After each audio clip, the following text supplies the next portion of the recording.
कि जब हनुमान के हुंकार से तीनों लोग कांप जाता है, तो चाइना और पाकिस्तान जब हमारे देश पर सामूहिक अटैक किया तो हनुमान क्या कर रहा था।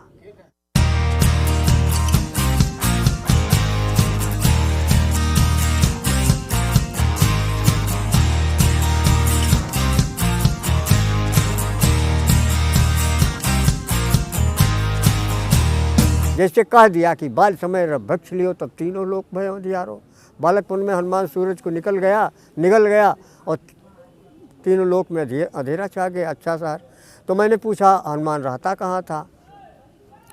पहली बात तो हनुमान था ही नहीं, लेकिन कल्पना है इसका वो उपन्यास की तरह से। तो मान लो था तो कहाँ रहता था, तो लोग बताता है पृथ्वी पर। तो हमने कहा पृथ्वी से छोटा था कि बड़ा था, तो बोलता है कि नहीं साहब पृथ्वी से छोटा था, अगर बड़ा बता दे तो पृथ्वी धंस जाती।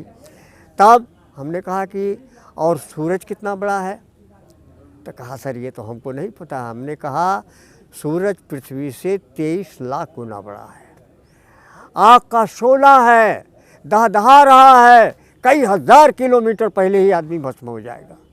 तो लील कैसे लिया जी, लेकिन यही अंधविश्वास है।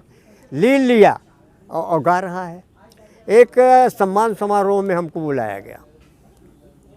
सम्मान समारोह था कि हाँ, तो वहाँ एससी वो क्या कहते हैं बुलाए गए, क्या कहते हैं उसको, बौद्ध मत वाले और मुसलमान लोग बुलाए गए और मैंने सभी धर्म के लोग। तो बुलाने वाले जुगल किशोर शास्त्री जी थे जो दुराही कुआं पर अयोध्या प्रापर में थे, तो वही बुलाए थे। तो हमने कहा हमको काहे बुला लिया, कहा आप अपनी बात रखिएगा। तो सर्वप्रथम बुलाया गया मुस्लिम को, तो उस समय वो रोज़ा चल रहा था उनका, तो वो अपना नमाज अदा किया और फिर निकाल के कुछ खाया, बैठ गया। फिर बौद्धिस्टों को बुलाया, उन्होंने अपनी बात रखी और वो भी बैठ गए। फिर ईसाइयों को बुलाया गया तो वो भी अपनी बात रखी और बैठ गए।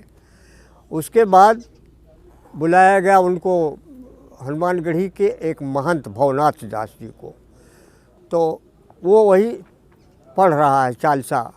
बाली समय रवि भक्षी लियो तब तीनों लोक भयो अंधियारो। और अंत में गाते गाते तीनों लोक हाँकते काँपे, हनुमान के हुंकार से तीनों लोक काँप गया। तो खैर हम अपनी बात रखे। तो हमने कहा अभी आपने ये भवनाथ बाबू ने कहा, जो महंत हैं इस गढ़ी के, इन्होंने कहा कि हनुमान के हुंकार से तीनों लोग कांप गया। तो मैं ये जानना चाहता हूँ कि जब हनुमान के हुंकार से तीनों लोग कांप जाता है, तो चाइना और पाकिस्तान जब हमारे देश पर सामूहिक अटैक किया तो हनुमान क्या कर रहा था, भुइयाँ छील रहा था का? तो वो कहता है आप अति बोल रहे हैं। हमने कहा अति नहीं, मैं यथार्थ बोल रहा हूँ, सच बात हर आदमी को बुरा लगता है। अरे भाई उसने अटैक किया तो ज़ोर से न हुंकारते, मज़े में हुंकारते, तो कम से कम पाकिस्तान और चाइना दोनों भाग जाते। और वो हुंकार दिया और वो डटा भी रहा, तो कहाँ थी इसकी शक्ति।